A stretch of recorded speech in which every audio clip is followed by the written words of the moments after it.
Kemudian yang kedua, meninggalkan segala yang membatalkan puasa. Nah itu dia rukun puasa itu. Apa-apa yang membatalkan puasa tinggalkanlah. Nah, pertama katanya yang membatalkan ini terbagi dua. Satu yang merusakkan pahalanya, nggak ada pahalanya lagi, tapi puasanya masih sah. Dia nggak wajib ganti nanti. Puasanya sah, tapi nggak ada pahalanya. La haula wala quwwata illa billah. Kita kan pingin pahalanya biar dapat ampunan. Ini sudah kebanyakan dosa ini. Bagaimana ini kalau nggak diampunkan Allah ini? Bahaya ini. Apa itu yang merusakkan pahala puasa? Menggibah.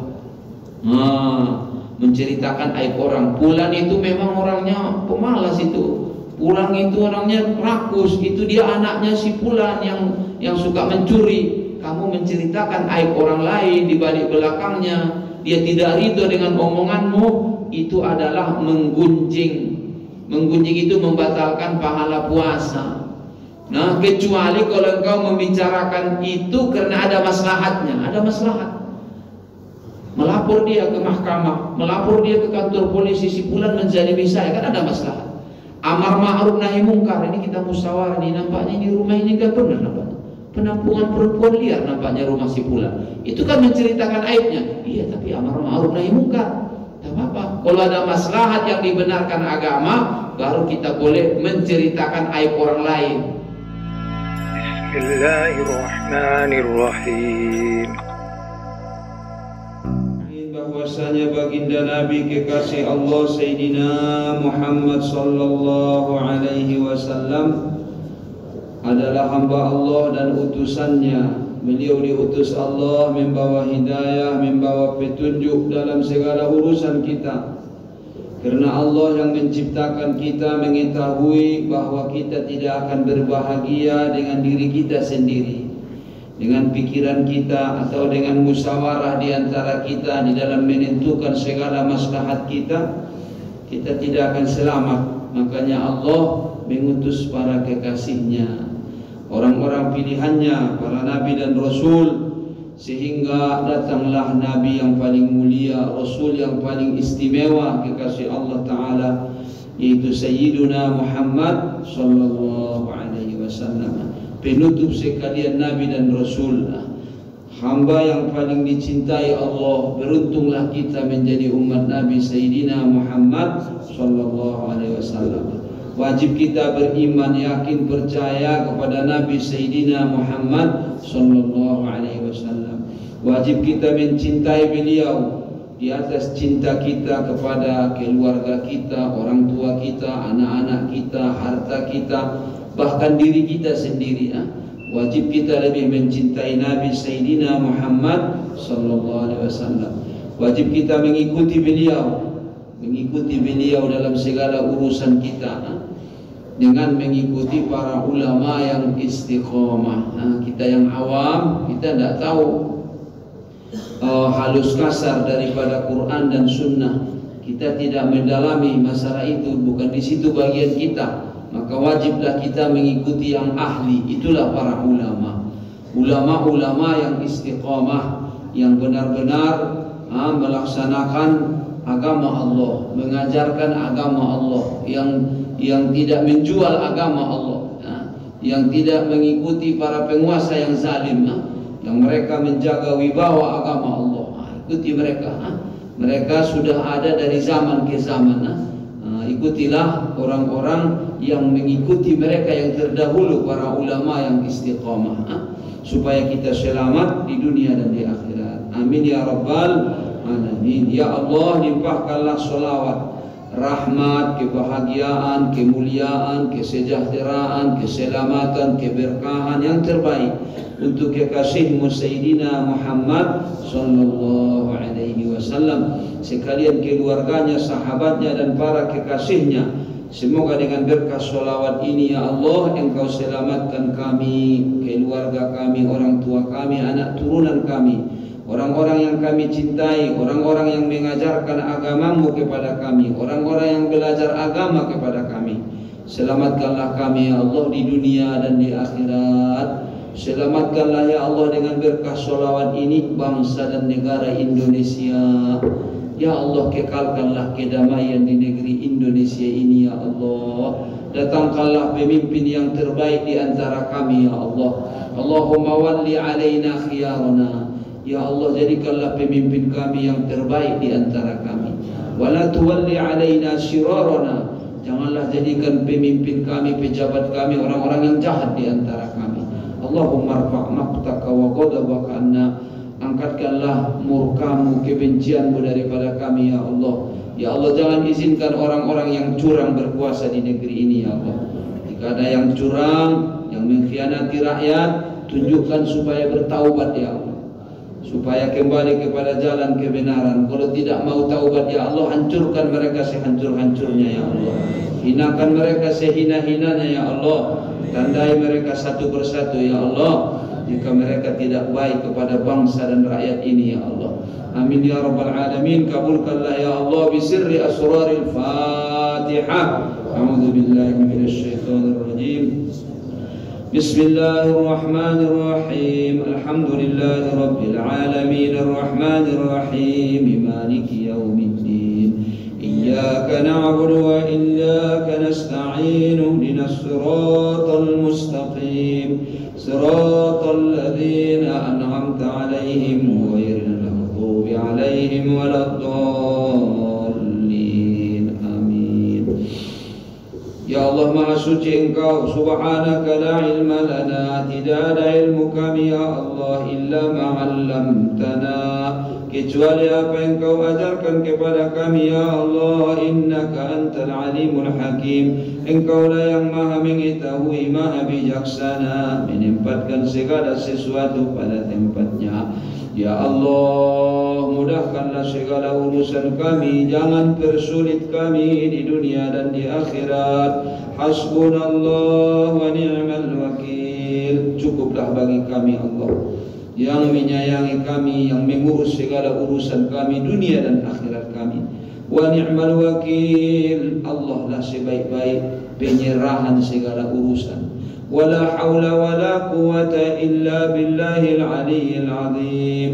Tiada daya dan upaya kecuali dengan pertolongan Allah yang maha tinggi kemuliaannya, yang maha agung derajatnya. Amin ya rabbal alamin. Kabulkanlah kami ya Allah. Bapak Ibu yang dimuliakan Allah, ya Allah, kami bernazar i'tikaf di masjid ini selama kami di sini. Sengaja aku menuntut ilmu karena mengharapkan ridha Allah Ta'ala. Kita bersyukur Allah telah menyampaikan kita di bulan yang sangat mulia ini.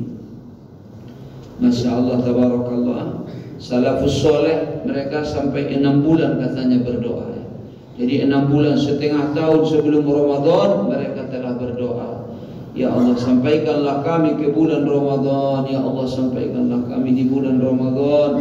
Bantulah kami di bulan Ramadan supaya benar-benar beribadah padamu ya Allah, sungguh-sungguh taat padamu ya Allah, benar-benar meninggalkan maksiat ya Allah, benar-benar meninggalkan yang haram, yang sia-sia ya Allah.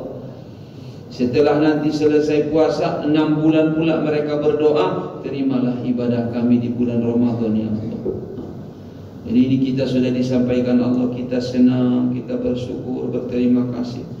Di samping juga kita takut juga Bapak Ibu ya, karena ada orang yang sampai di bulan Ramadan didoakan Nabi sallallahu alaihi wasallam, diaminkan Nabi sallallahu alaihi wasallam, didoakan malaikat Jibril, ab'adahullah. Jadi di suatu riwayat Nabi kita sallallahu alaihi wasallam naik di tempat khutbah di mimbar, beliau mengaminkan 3 kali, amin, amin, amin. Maka ditanya, kenapa amin ya Rasulullah? Itu dia, malaikat Jibril berdoa, dan Nabi sallallahu alaihi wasallam mengaminkan. Pertama, man dzukirta indahu, orang yang disebutkan engkau di sampingnya, disebutkan Nabi Sayyidina Muhammad sallallahu alaihi wasallam, falam yusalli alaik, tapi dia tidak mau bersolawat padamu, ab'adahullah, semoga Allah menjauhkannya dari rahmat Allah. Amin, kata Nabi sallallahu alaihi wasallam. Ini yang pertama.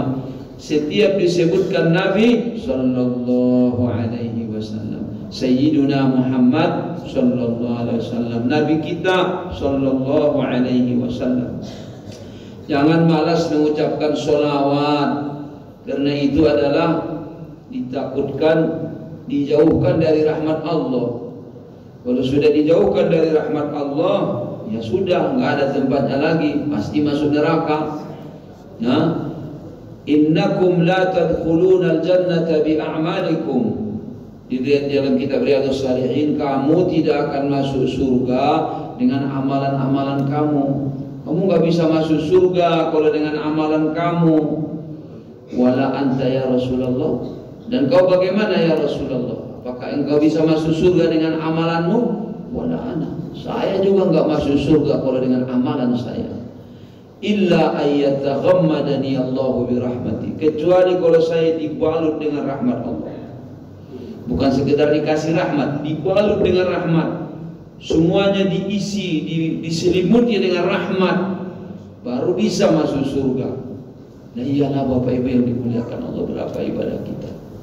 Berapa ibadah kita? Sebanyak apa ibadah kita ini yang lemah, yang menghadapi nafsu, menghadapi setan, menghadapi dunia ini. Berapa kita beribadah? Kita mau tinggal di surga selama-lamanya. Di sana tidak mati-mati. Ana lakum an tahyu wa lam tamutu. Sekarang kamu akan hidup dan tidak mati-mati lagi. Nah, bagaimana itu? Di sana senang selalu, tidak pernah ada masalah. Tidak ada sakitkah? Tidak ada capekkah? Tidak ada persaingan, tidak ada. Di sana raja semua, kaya raya semua, senang semua, sehat semua. Bahkan di sana ada tambahan-tambahan lagi nikmat Allah. Waladaina mazid, ada tambahan-tambahan. Jadi bagaimana mau di sana cuma dengan ibadah yang seperti ini? Ya tidak bisa. Kita masuk di sana dengan rahmat Allah. Nah ini kalau dijauhkan dari rahmat, nah itu dia. Makanya janganlah kita malas bersolawat kepada Nabi Sayyidina Muhammad SAW. Sudah didoakan malaikat Jibril, diaminkan Sayyiduna Muhammad SAW. Siapa-siapa yang di sampingnya kamu disebutkan dan dia tidak bersolawat padamu, kepada Allah, semoga Allah jauhkan dari rahmatnya. Yang kedua, siapa-siapa yang Allah sampaikan di bulan Ramadan, ya Allah maafkanlah kami ya Allah. Sudah sampai di bulan Ramadan, sudah dipanjangkan umurnya sampai bulan Ramadan. Nah, kemudian dia tidak menghargai bulan Ramadan. Kemudian dia tidak memanfaatkan dengan baik bulan Ramadan. Dia tidak memuliakan bulan Ramadan. Sehingga dia keluar dari bulan Ramadan tidak mendapat ampunan Allah karena dia tidak memperdulikan bulan Ramadan. Abadahullah. Semoga Allah menjauhkannya dari rahmatnya. Ini yang takut kita. Ya Allah maafkanlah kami ya Allah. Sudah berapa puluh kali kita Ramadan? Sudah beranikah kita mengatakan bahwa kita sudah benar-benar memuliakan Ramadan? Ya Allah maafkanlah kami ya Allah.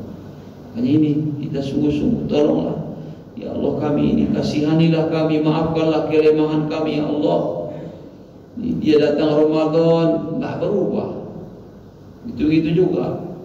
Yang menonton yang haramkah, yang melihat yang haramkah, yang bicara yang haramkah, yang sia-siakah, yang bicara kotorkah, perbuatan yang tidak sopankah, omongan-omongan yang menyakiti orangkah, ya lanjut saja dia.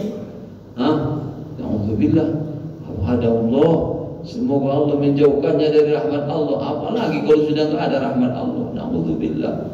Nah, makanya kita senang ini tapi sambil risau juga kita. Ya Allah, maafkanlah kami ya Allah. Ya Allah, bagaimana ini kalau tidak kau maafkan ya Allah, tolonglah kasihani kami. Sambil kita mujahadah ya. Gimana ini mujahadah? Tolonglah kami ya Allah. Maulana Muhammad Zakaria Al-Kandahlawi, gurunya Sayyidi Muhammad Alawi Al-Maliki ya. Gurunya Sayyid Muhammad yang mengarang kitab Fadailul A'mal yang biasa dibaca kawan-kawan kita jamaah dakwah tabligh. Itu ulama besar, Syekhul Hadis, syekhnya ilmu hadis. Beliau kalau di bulan Ramadan, Bapak Ibu yang dimuliakan Allah, beliau tidak mau makan makanan yang berat-berat katanya. Nggak makan nasi beliau, nggak makan ayam beliau, nggak makan daging beliau. Sepanjang bulan Ramadan, ya makan yang ringan-ringan saja. bikin kurma dengan telur rebus kalau saya tidak salah.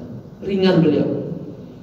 Beliau ibadahnya di antara berbuka dengan sholat tarawih setiap malam 6 juz beliau membaca 6 juz. Lain lagi semalaman beribadah. Maulana Muhammad Zakaria Al-Kandahlawi yang bukunya diberkahi Allah, diterjemahkan bermacam-macam bahasa, yang bukunya sepaham dengan ahli sunnah wal jamaah, ya, gimana beliau kembali merujuk kepada ulama-ulama yang terdahulu kan, ulama yang benar mengikuti ulama yang terkenal benar sebelum beliau, kan begitu. Bukan dibuatnya paham-paham yang aneh-aneh atau paham-paham ulama yang sesat sebelumnya itu yang diajarkannya. Oh, berarti dia sama juga sesatnya dengan yang dulu itu, ya kan? Nah, ini yang diingatkannya Imam Nawawi, Imam Ghazali, Imam Suyuti. Ini ulama-ulama ahli sunnah wal jamaah. Nah, jadi beliau itu kalau di bulan Ramadan, masya Allah, masya Allah. Semoga Allah membantu kita, ya. Kemudian yang ketiga, orang yang mendapatkan orang tuanya, Allah panjangkan umur orang tuanya. Dua-duanya Allah panjangkan umurnya sampai tua, atau salah satu keduanya. Kemudian dia tidak berbakti kepada orang tuanya, dia tidak menyenangkan hati mereka, dia tidak meridhokan mereka, dia tidak memperdulikan mereka. Ya Allah, bantulah kami ya Allah, sehingga orang tua mereka sedih, merasa tidak diperdulikan, merasa tidak diperlukan, dipinggirkan. Alhamdulillah, maka dia tidak mendapat ampunan Allah. Apa ada Allah? Semoga Allah menjauhkannya. Kalau ada orang tua, masalah itu barokah. Jangan jauh-jauh, jangan mengutamakan kawan kita, mengutamakan urusan kita, sehingga meremehkan mereka. Utamakan orang tua kita, senangkan hatinya, ridhokan dia, doakan dia, sayangi dia. Ini dia ya. Jadi bulan Ramadan, Masya Allah pahalanya besar, besar, besar. Coba, man shoma Ramadana imanan wa ihtisaba. Siapa-siapa puasa bulan Ramadan karena beriman, karena dia meyakini Allah dan Rasulnya, karena dia meyakini agama Islam, dan dia mencari ridho Allah ihtisaban, ghufira lahu ma taqaddama min dhanbi. Dosa-dosanya semua yang terdahulu diampunkan Allah. Apa itu diampunkan dosanya? Kemana lagi? Masuk surga lah kalau sudah diampunkan dosanya. Fa amma man thaqulat mawazinuh fa huwa fi 'ishatir radiyah. Siapa-siapa yang berat amalan kebaikannya, maka dia di tempat yang menyenangkan hatinya di dalam surga. Tapi sudah diampunkan, ya beratlah amal kebaikannya. Nah, itu Bapak Ibu yang dimuliakan Allah. Semoga Allah membantu kita. Jadi bagaimana ini untuk mendapatkan ini semua? Ya, al-ilmu wal iman, berilmu dan beriman kepada Allah. Itu dia. Ya. Nah, maka kita ulang-ulangi lagi ini, bagaimana kita melaksanakan puasa ini kan? Pahalanya begini, balasannya begini-begini. Iya bagus, betul, tapi sudah benar nggak puasanya? Sudah belajar fikihnya? Sudah banyak. Nah, kita ingatkan lagi, kita ulang-ulangi lagi. Pahala sholat besar, masya Allah begini begitu. Sudah benar nggak sholatnya? Sudah benar nggak tumakninahnya? Sami'allahu liman hamidah. Belum diam anggota badannya, masih begini-begini tangannya, sudah pergi dia sujud. Bagaimana itu? Belajarlah, tuntutlah ilmunya. Apalagi kita sudah posisi dihormati, mungkin umur kita sudah lanjut, tapi ibadah kita belum benar. Orang kan gak enak mengingatkan kita. Orang nanti takut kita tersinggung atau bagaimana, kelemahan orang lain untuk mengingatkan kita. Maka kitalah yang sadar sendiri dengan diri kita. Ini aku ibadah sudah benar belum ini? Kan yakin kepada Allah, asyhadu an la ilaha illallah, aku bersaksi. Maksudnya aku yakin, seyakin-yakinnya tiada Tuhan selain Allah, tiada yang mengurus segala urusanku kecuali Allah, tiada yang memberikan hajatku dunia akhirat kecuali Allah, tidak ada yang mengurus anak-anakku, keturunanku, orang-orang yang kucintai, semua keperluanku kecuali Allah. Tidak ada yang memberi bekas kecuali Allah. Setiap pagi kita, la ilaha illallah wahdahu la syarikalah. Nah, sebelum engkau merubah tempat dudukmu setelah salam, bacalah zikir ini. Ini zikir yang afdol, yang barokah. Ini luar biasa. Afdalu ma aqulu ana wan nabiyyuna min qabli, yang paling afdal ucapanku dan nabi-nabi sebelumku. La ilaha illallah wahdahu, tiada Tuhan kecuali Allah yang satu Ia. Satu pada zatnya, satu pada sifatnya, satu pada perbuatannya. Tidak ada zat yang seperti zat Allah. Tidak ada sifat yang seperti sifat Allah. Tidak ada yang berbuat kecuali Allah. Semua yang terlintas di hatimu, Allah tidak seperti itu. Allah tidak sama dengan makhluk. Lam yakul lahu kufuwan. Apa yang kau lihat, apa yang di pikiranmu, Allah tidak seperti itu. Lalu bagaimana Allah? Jangan tanya bagaimana. Memang kita nggak tahu bagaimana Allah. Kita, diri kita saja nggak tahu bagaimana, apalagi Allah. Ini Allah yang menciptakan segala-galanya, yang memiliki segala-galanya. Lahul mulk, miliknya lah segala kerajaan. La syarika lahu, tidak ada sekutu baginya. Apa itu sekutu? Ya, yang sama dengannya nggak ada. Dari semua sisi, dari sebagian sisi. Makhluk tidak sama dengan Allah. Allah tidak sama dengan makhluk. Lam yakul lahu kufuwan ahad. Tidak ada satupun yang sama dengan Allah. Lihat makhluk. Kalau makhluk berubah-ubah, Allah tidak berubah-ubah. Kalau makhluk bertambah dan berkurang, Allah tidak bertambah dan berkurang. Kalau makhluk memiliki tempat dilalui waktu, Allah tidak memiliki tempat, tidak dilalui waktu. Karena itu semua ciptaannya.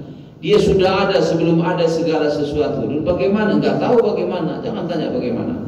Lam yakul lahu kufuwan ahad. Belajar tauhid dengan benar, belajar iman dengan benar.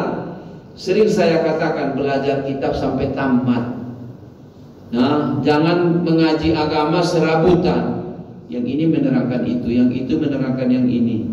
Ustadz sana datang dia dibuat dia pengajian dia, ustadz sini dibuat dia. Nah, dahulukanlah ilmu tentang fardu ain. Ini kan ya ayyuhalladzina amanu, wahai orang yang beriman, kutiba alaikumussyam, diwajibkan kamu berpuasa. Wahai orang yang beriman kamu. Tauhid, kenallah Allah Subhanahu wa taala.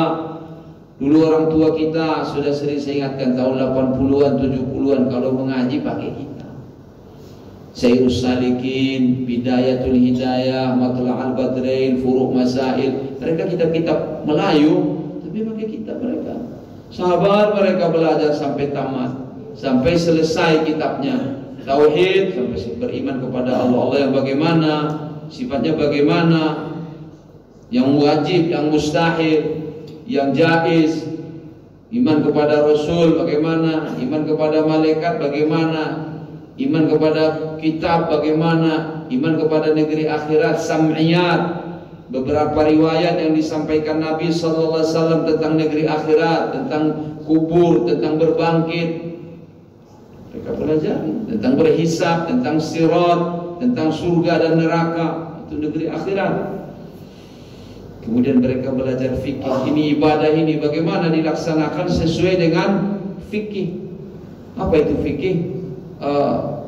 Paham para ulama yang ahli. Mereka telah memperhatikan Quran dan Sunnah, segala dalil-dalil, segala landasan-landasan di dalam agama ini pegangan. Mereka mengambil kesimpulan. Kalau sholat itu harus begini, kalau bersuci harus begini, kalau ibadah puasa begini, kalau ibadah zakat begini, kalau ibadah haji ini syaratnya, ini rukunnya, ini yang merusakkannya, ini kewajibannya. Begitu dan seterusnya. Jadi yakin dengan Allah, iya yakin, alhamdulillah. Kita yakin dengan Allah dan pantas kita yakin. Tidak ada agama seperti agama yang diturunkan Allah. Tidak ada ajaran seperti yang diajarkan Rasulullah sallallahu alaihi wasallam. Tidak ada sejarah manusia-manusia yang istimewa seperti pengikut Nabi Sayyiduna Muhammad sallallahu alaihi wasallam. Setiap zaman, setiap waktu orang yang mengikuti Nabi sallallahu alaihi wasallam, orangnya amanah, orangnya takut kepada Allah, orangnya kasih sayang kepada hamba-hamba Allah, orangnya jujur. Nah, jadi iman. Wahai saudara-saudara yang dimuliakan Allah, ayahanda, ibunda, belajarlah. Jangan kita memada-madakan seperti yang saya saya ingatkan dulu di sini, mungkin kata guru kita Kiai Syafi'i Hazami rahimahullah, itu ketua MUI-nya Jakarta, muridnya Habib Ali Kuitang rahimahullah. Kalau di tengah umat kamu lihat pelajar agama dengan menamatkan kitab, insya Allah ilmu agama umat selamat, ilmu agama mereka bagus, kepahaman mereka dengan agama insya Allah terjaga. Tetapi kalau kau lihat umat tidak mau lagi belajar pakai kitab, cuma mendengarkan ceramah saja, maka itu tanda-tandanya sudah dangkal agama itu, tidak paham lagi mereka secara mendalam. Coba di permukaan saja, tidak mendalam mereka di dalam memahami agama. Jadi itu dia, wahai orang beriman, kita mengaku Allah, ya ikut dengan Allah. Bagaimana mengaku Allah baru mengikut yang lain? Bagaimana mengaku Allah baru dibuatnya mau-maunya? Bagaimana mengaku Nabi Sayyidina Muhammad SAW baru diikutkannya ajaran yang lain yang berlawanan dengan Nabi Sayyidina Muhammad SAW? Bagaimana mengaku mengaku Allah dan Nabi SAW baru memusuhi para ulama yang istiqamah? Siapa yang melanjutkan pekerjaan Nabi SAW? Ya para ulama yang istiqamah, yang lurus, yang benar, yang jujur, yang tidak menjual agama untuk hawa nafsunya. Makanya di antara yang membatalkan puasa apa? Riddah, murtad, itu merusakkan imannya, itu merusakkan puasanya. Maka pelajari tauhid dan pelajari perkara-perkara yang merusakkan iman. Jangan sampai imannya rusak. Dia mengaku Allah tapi menghina Allah. Dia mengaku Rasulullah SAW tapi gimana ini agama ini, kita akan ketinggalan nanti kalau ikut agama. Nah gimana kau yakin katanya, kalau kau anggap agama ini merugikan, di mana imanmu? Jangan kau biarkan keraguan datang di hatimu. Ada ragu tentang agama, tentang sunnah, tentang ajaran Nabi SAW, tanya kepada yang ahli. Saya tidak paham ini, gimana ini? Jangan ceritakan dengan orang yang tidak ahli. Jangan ceritakan di depan umum, nanti kena pula ke dia, jadi was-was, jadi rusak pula hatinya. Ini ulama ini, saya tanya, gimana ini? Dalam hadis begini, dalam riwayat begini, kenyataan begini, saya tidak paham. Bagaimana memahami ini? Ya Bapak Ibu yang dimuliakan Allah ya, turidah setelah belajar iman kepada Allah, kepada Rasulullah seterusnya, pelajari masalah yang membatalkan iman. Perkataan, perbuatan, i'tiqad, ada di hatinya keyakinan ini enggak sesuai, ini ayat yang ini enggak adil, ini enggak bisa saya terima ini. Bagaimana kamu lebih adil daripada Allah, kamu lebih tahu daripada Allah. Ada sesuatu yang menafikan agama dan diikutinya, bukan was-was ya, was-was tapi dia enggak senang, enggak suka dengan was-was itu enggak merusak imannya. Itu tandanya dia beriman. Buktinya dia nggak senang dengan yang terlintas di hatinya. Ada kita nggak senang, dia apa pula ini bisikan setan ini, ada apa ini? Nggak suka dia. Tapi kalau ada bisikan yang sesat, yang menghinakan agama, meremehkan sesuatu yang dimuliakan agama dan diikutinya, diikutkannya, diyakinkannya, harus saja batal puasanya. Sekalipun secara hukum dunia kita menghukumkan dia Islam. Mungkin dia meninggal nanti kita sholatkan, kita doakan, kita hadiahkan. Tapi kalau ada akidah, keyakinan yang rusak, nggak bisa selamat dia. Sekalipun dia dimakamkan di tempatnya umat Islam, tapi hukum dia adalah di luar Islam, daripada golongan orang yang kafir. Makanya inilah dia, jangan bosan belajar agama, jangan bosan belajar ilmu-ilmu yang fardu ain, utamakan ilmu yang fardu ain. Belajar tafsir bagus, tapi setelah selesai ilmu yang fardu ain, belajar hadis Sahih Bukhari bagus, tapi sudah selesai fardu ain apa belum?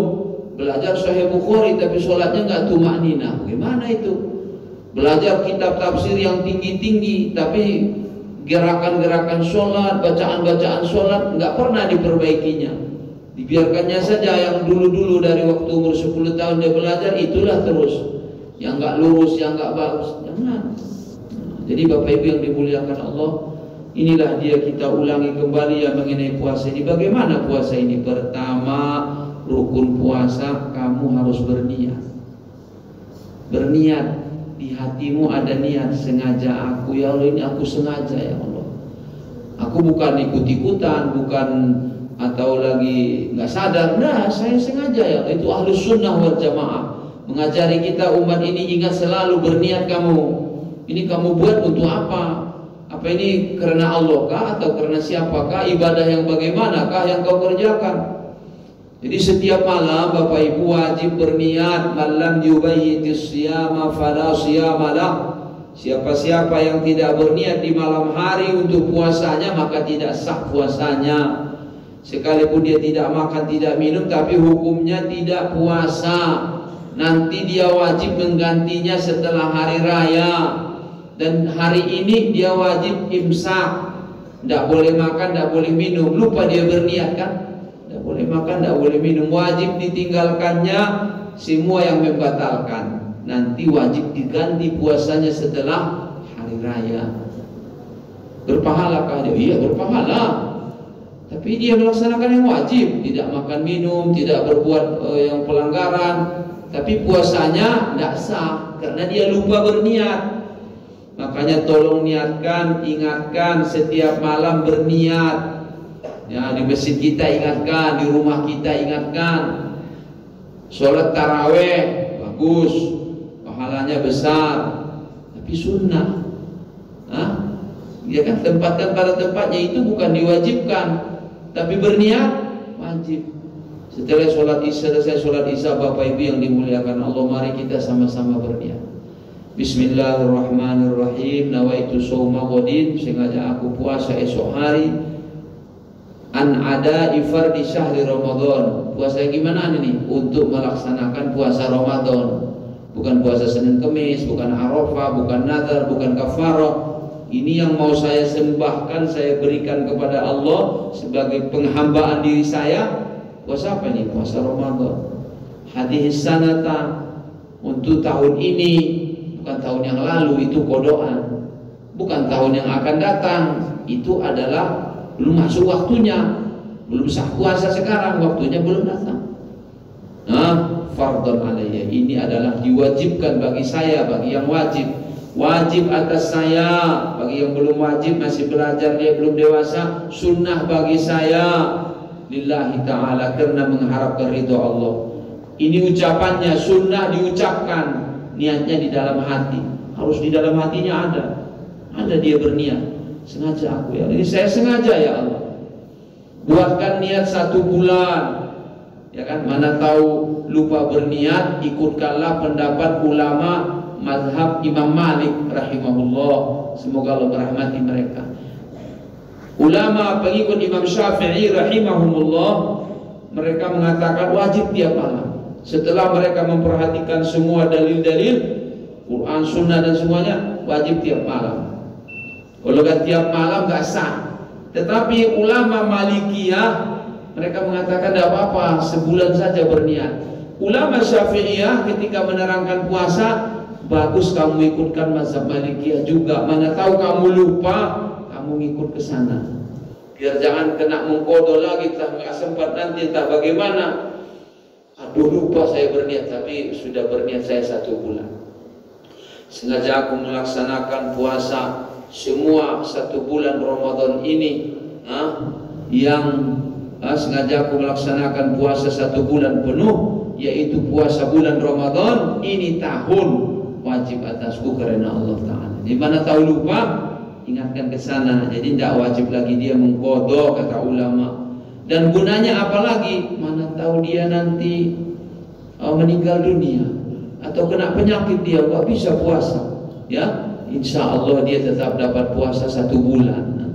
Karena dia sudah niatkannya, sudah diniatkannya. Bukan dia nggak berniat, memang sudah azam, sudah putus tekadnya. Akan saya laksanakan. Cuma dia ada halangan, maka dia tetap mendapatkannya. Itu dia berniat. Ingatkan di rumah, di mana. Kapan waktunya berniat? Setelah terbenam matahari.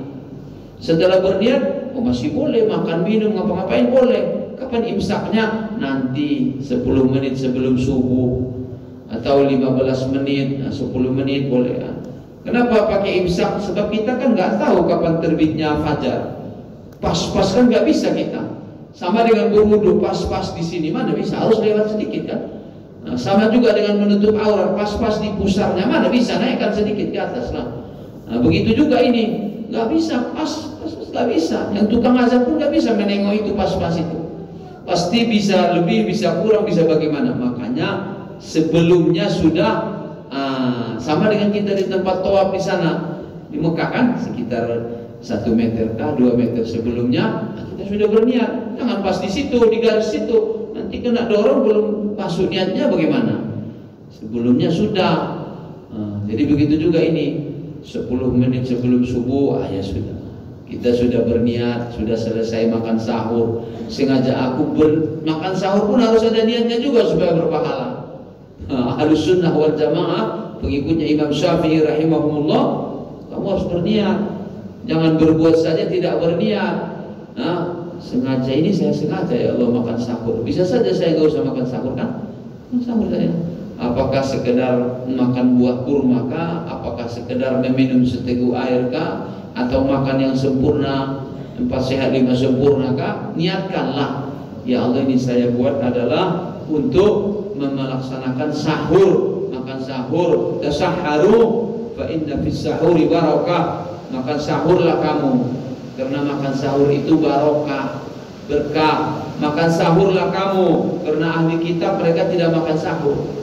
Nah, itu disunnahkan, bukan diwajibkan. Itu dia berniat, Bapak Ibu yang dimuliakan Allah. Kemudian tempat berniat tadi sudah ya, setelah terbenam matahari. Jadi kalau sudah berbuka, dia berniat di hatinya sudah. Tapi ingatkan juga lah, mana tahu ada gimana belum. Setelah kita sholat isya ya, Bapak Ibu yang dimuliakan Allah, mari kita berniat. Nah, baru kita sholat tarawih nanti. Jangan lupa mengingatkan umat ya. Sebab badzakir fa inna dzikra tanfa'ul mu'minin. Kasihlah peringatan, karena peringatan itu bermanfaat untuk orang-orang yang beriman ya.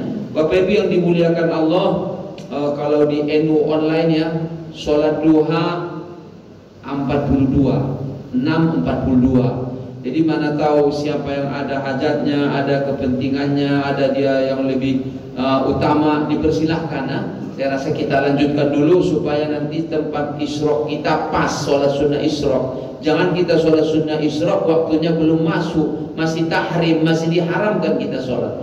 Jadi terbit matahari, tunggu naik setinggi tombak kan, baru kita sholat sunnah. Maka insya Allah siapa yang sholat subuh kemudian duduk berzikir, beribadah kepada Allah sampai terbit matahari naik setinggi tombak, dia sholat 2 rakaat, maka untuknya diberikan Allah pahala haji dan umroh tamatan yang sempurna.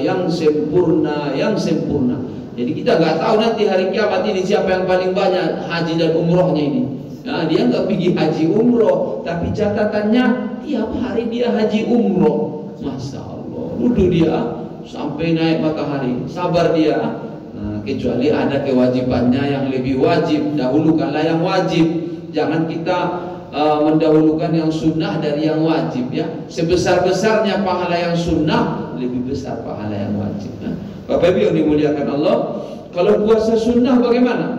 Kalau puasa sunnah, kamu boleh berniat sekalipun setelah subuh, sekalipun menjelang tergelincir matahari, tapi jangan sampai tergelincir. Ini dia sholat mau puasa sunnah, lupa dia. Ini hari Senin, Senin ya, lupa saya puasa. Atau saya puasa aja lah hari ini, nggak apa-apa.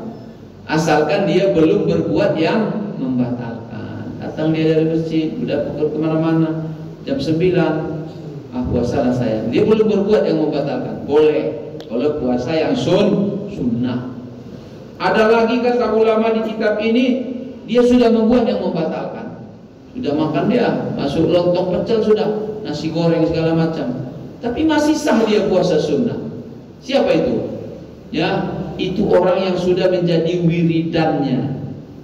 Memang sudah wiridan dia. Apa wiridan? Kemarin sudah diamalkannya. Misalnya puasa Arafah. Tahun yang lalu dia puasa Arafah, pas tahun ini lupa dia. Sudah masuk pecel, sudah masuk segala macam, baru ini hari Arafah loh. Lah Arafah, ya udah saya niat puasa. Masih sah. Nah, itu dia ilmu ya. Itu dengan dalilnya. Mana dalilnya ini? Jangan asbun. Kamu bisa bahasa Arab enggak? Jangan saya nerangin dalilnya semua. Kamu baca kitabnya ulama itu sudah mereka karang puluhan ribu halaman. Belajar kamu sama ahlinya, bukan semua. Kita kan ikut Quran Sunnah. Iya, Quran Sunnah maksudnya yang ahli Quran Sunnah. Kalau saya dan kamu yang begini-begini, penempotan gini, gimana? Kita ikut yang ahli lah. Sama juga dengan berobat kan, ikut dokter lah. Jangan buka buku kedokteran baru buat obat sendiri, mampus nanti. Ya, Pak Dokter, jangan tanya dalilnya sama Pak Dokter, tahu diri lah. Pak, ini nampaknya harus saya suntik Pak ya. Pak, tunggu dulu Pak Dokter, ini dalilnya apa Pak Dokter? Dari mana alasan? Kok pengen suntik aja Bapak ini? Nah, di kitab mana Bapak ini mau nyuntik-nyuntik saya? Apa kata Pak Dokter? Siapa yang masukkan orang gila di sini? Hah? Begitu juga agama. Agama itu tanya ahlinya. Jangan dengarkan orang-orang yang salah paham. Quran Sunnah tapi bukan ahlinya. Yang ahli membahas Quran Sunnah, ya yang bagian dia di situ. Kita boleh belajar, kita boleh mendalami, tapi harus i'tiqad dengan ulama. Ini Imam Nawawi, ini Imam Ghazali, ini sudah ditulis dengan sejarah tinta emas mereka. Bagaimana kamu menuduh bid'ah mereka, menuduh sesat mereka? Sudah ratusan ribu orang beriman mengikuti mereka. Sudah bermacam-macam keberkahan dengan ilmu mereka. Kau datang hari ini rasa-rasanya kamu lebih tahu Quran Sunnah dari mereka. Coba berobat dulu lah, jangan begitu. Berobat dulu, cari obat dulu, itu namanya kebablasan kalau begitu. Ya, tapi kalau khilafiyah nggak apa-apa, beda pendapat di antara ulama kita berlapang dada, jangan ributkan masalah itu. Ini banyak masalah umat ini yang perlu kita urus ini. Pendidikan umat bagaimana? Generasi umat bagaimana? Ekonomi umat bagaimana ini? Kepemimpinan umat bagaimana ini? Jangan sampai nanti orang-orang yang zalim, yang jahat menyesatkan umat ini. Mereka buat sesuka-sukanya. Ya. Bapak Ibu doa ya, jangan malas berdoa ya. Bapak Ibu apapun ibadahmu, doakanlah. Jangan sampai negeri ini bahaya. Ini negeri yang paling banyak umat Islam di seluruh dunia. Ini negeri yang paling kaya termasuk di seluruh dunia ini. Jangan sampai orang yang zalim, orang yang curang menguasai kita. Jangan kau tidak peduli. Malam yahtam bi umuril muslimin falaysa minhum. Orang yang tidak peduli dengan urusan umat Islam itu bukan golongan umat Islam. Itu ditakutkan nanti keluar dari Islam, berarti kan dari zahir hadis ini. Tak peduli dia apakah Islam hina, apakah umat Islam dizalimi, dicurangi, tak peduli dia. Pokoknya urusan dia, dunia dia saja, kepentingan pribadi dia. Jangan. Paling tidak berdoa. Ya Allah, saya sudah baca Quran ini ya Allah. Terimalah ya Allah amalan saya. Dengan berkah ini ya Allah, jangan izinkan orang curang berkuasa di negeri ini ya Allah. Ya Allah, ini saya sudah capek tarawih ini ya Allah. Terima kasih kau tunjuki ya Allah. Terimalah tarawih saya ini ya Allah. Dengan berkah ini ya Allah, jangan izinkan orang curang berkuasa di negeri ini ya Allah. Saya nggak tahu, kamu yang tahu ya Allah. Ada yang curang apa bagaimana? Katanya begini, katanya begitu, tapi Allah tahu sekali. Saya lapor ya Allah, tolonglah. Saya sudah capek ini, insya Allah berangkat ini mau pergi kerja ini, capek ini, kena debu, kena apa ini. Ya Allah, terimalah capek saya ini ya Allah. Saya bekerja mencari nafkah ini ya Allah, kau perintahkan ya Allah. Siapa-siapa yang pergi capek dia berusaha untuk mencari rezeki, keluarga yang wajib dibelanjainya, orang tua yang wajib dibelanjainya, supaya ada belanja amal ibadahnya. Pulang dia kalah capek, di sore hari dia pulang, bata maghfurun lahu, maka di malam harinya dia tidur di dalam ampunan Allah. Berarti kamu mustajab loh. Gunakan mustajabmu. Jangan kamu gak peduli. Mustajab kamu, ya Allah saya sudah capek, terima ya Allah. Ini saya berbuat untuk ridhamu ya Allah, terima. Dengan berkah ini ya Allah. Jangan izinkan orang-orang zalim, orang-orang yang curang berkuasa di negeri ini. Apalagi ibu capek nanti kok. Capek ini membersihkan rumah, masak dari kapan sampai kapan, nggak habis-habis. Jangan kita yang kerja di situ Pak, tidak kuat Pak. Ya, mereka ibu ini yang dipilih oleh Allah Taala mengurus anak lagi. Jangan kita yang ngurus anak, bisa botak kita Pak, tidak kuat kita. Pahalamu besar wahai ibunda, kamu diridhoi Allah, kamu mustajab, gunakan itu. Ya Allah, ini saya ini Allah kerja ini karena ridhomu ya Allah. Ngasih makan satu rumah ibu punya pahala. Sekalipun bapak yang belanja, tapi siapa yang makan kalau nggak dimasak? Siapa yang makan beras itu kalau nggak dimasak? Makanya sekalipun kita yang belanja, tapi ibu tetap dapat pahala bersedekah sebanyak yang kita belanjakan. Ya yang masakannya, ya yang nyiapkannya. Nah, Itu pahalanya besar ibu, itu mustajab ibu. Gunakan, jangan diam saja. Ya Allah, ini saya capek karena ridhomu ya Allah. Saya mengharapkan ampunanmu ya Allah. Saya mengharapkan qabulmu ya Allah. Dengan berkah ini ya Allah. Nah ini sebentar lagi kan pengumuman. Jangan izinkan yang zalim-zalim, yang curang-curang berkuasa di negeri ini. Kita nggak ada masalah, mau menang mau kalah, memang keadaannya begitu nggak apa-apa. Tapi kalau dicurangin, oh jangan. Kalau dicurangin, dikibulin, oh enggak dong. Benar dong. Ini masalah masa depan umat. Ini dana sekian triliunan mau diserahkan sama yang curang, yang bajingan. Kalau bahasanya Habib Rizik ya, oh jangan. Nah, kita harus ada kerisauan kita. Ya sekedar paling doa kan. Oh ya Allah, ini ada rezeki banyak. Saya bagi-bagikan takjil dulu, bukaan dulu ya Allah. Ini rezeki saya ada, alhamdulillah. Ya Allah, dengan berkah ini jangan izinkan yang curang di negeri ini berkuasa ya Allah. Sebab kepemimpinan sangat penting Bapak Ibu yang dimuliakan Allah. Kan bagaimana kita capek demo, capek ini anti maksiat, tapi nggak bisa kita kalau tidak ada kekuasaan. Pak Anies ada kekuasaan kemarin kan di mana? Di Jakarta kan? Bismillah, udah assalamualaikum, nggak bisa buka lagi kan tempat perzinaan yang apa katanya? Yang dahsyat di Jakarta. Habib sudah capek, ulama sudah capek, santri sudah capek untuk demo, tuntas. Tapi kekuasaan saya sebagai gubernur provinsi Jakarta ini nggak sesuai, kamu tutup. Udah assalamualaikum, tutup sampai hari ini.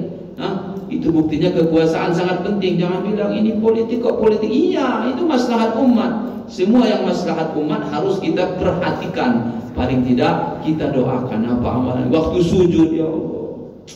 Saudara kami di Palestina, saudara kami di Indonesia, jangan sampai ya Allah dikuasai orang-orang yang tidak setuju dengan agamamu atau tidak setuju dengan keadilan.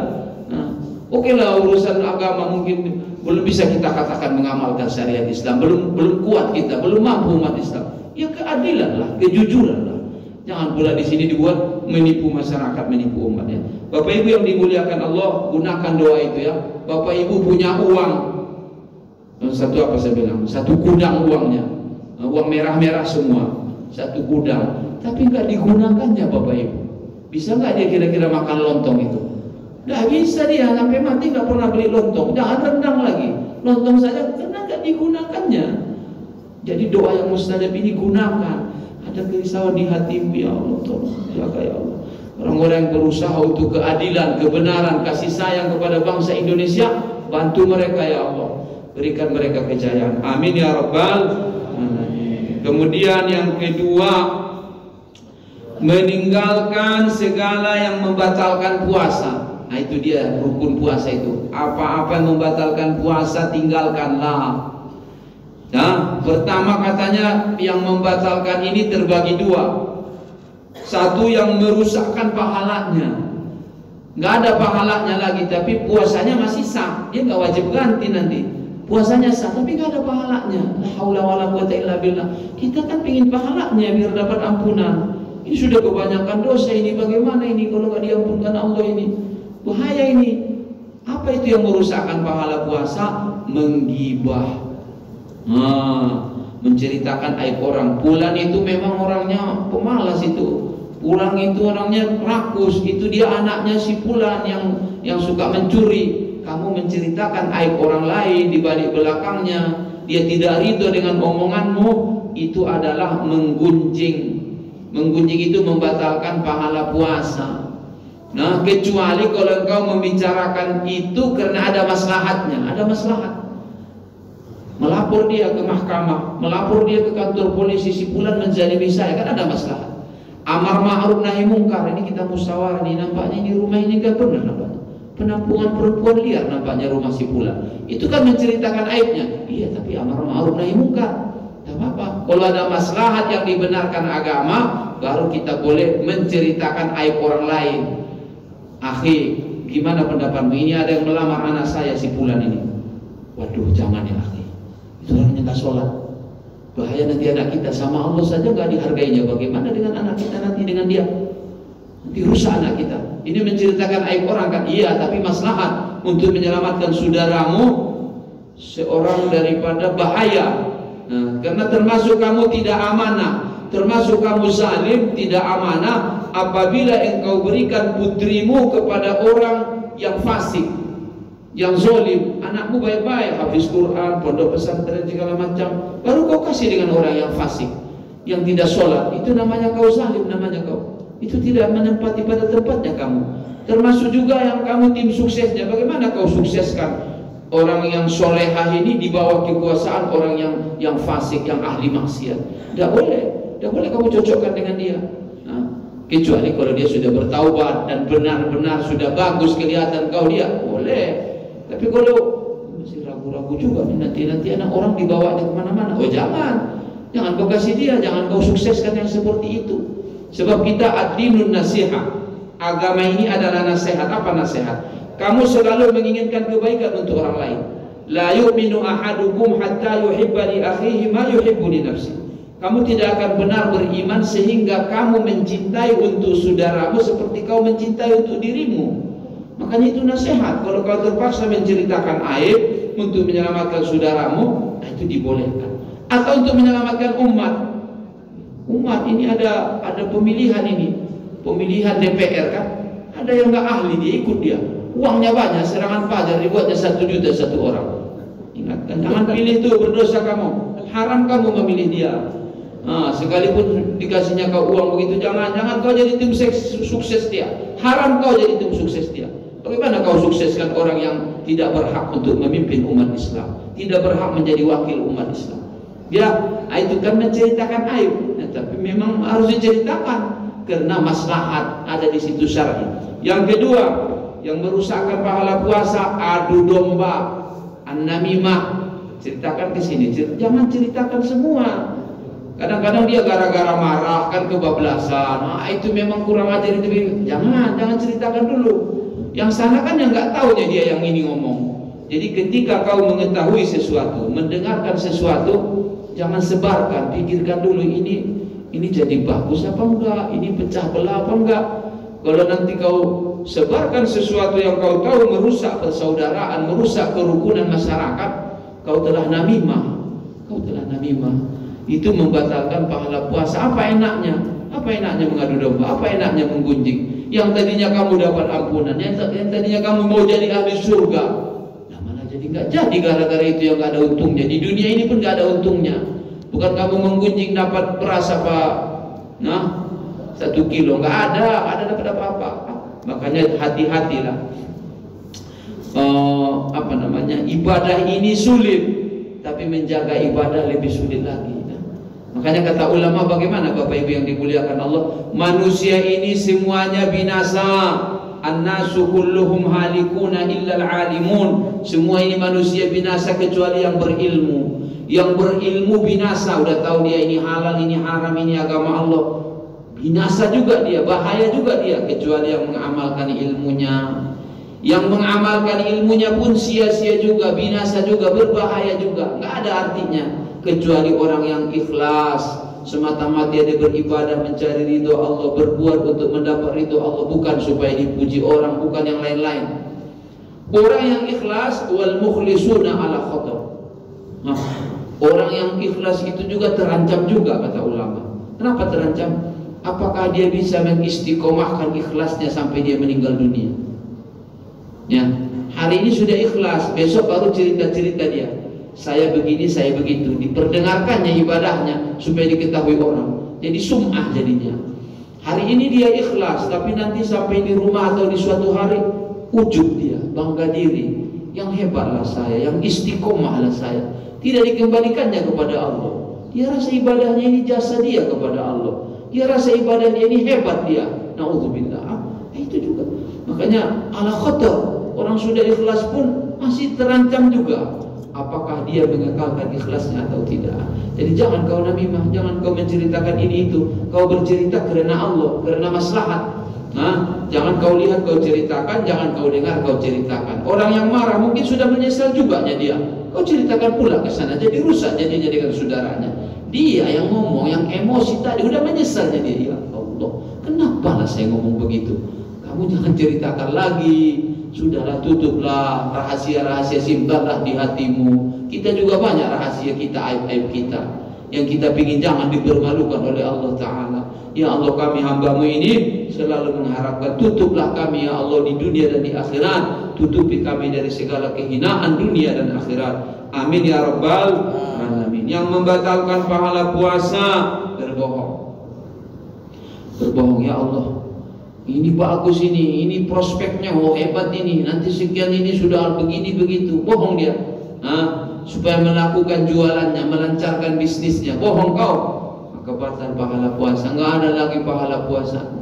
Allah na'udzubillah. Jangan berbohong, bicaralah apa adanya. Jangan berbohong, kalau nggak bisa menjawab nggak usah jawab. Bagaimana pendapatmu tentang si fulan? Saya bohong kalau ngomong nggak benar ini. Kalau benar nanti ngomongnya belum mampu saya menerima konsekuensi. Udah, jangan tanya saya, tanya yang lain. Gak usah kau jawab. Kalau nanti kau berbohong jadinya. Ala la'natullah alal kadhibin. Ingatlah Allah melaknat orang-orang yang berbohong. Allah. Ya, orang yang berbohong dapat laknat. Apa itu laknat? Dijauhkan dari rahmat Allah. Jangan berbohong, kecuali bohong yang disuruh di dalam agama. Ada juga bohong yang disuruh. Iya. Bohong yang menyenangkan orang lain dan tidak berbuat yang haram. Bohong yang tidak merugikan siapa-siapa. Bagaimana contohnya? Oh, dia berbohong kepada istrinya supaya menyenangkan hatinya. Dia berbohong kepada suaminya supaya menyenangkan hatinya. Itu bohong yang disuruh di dalam agama.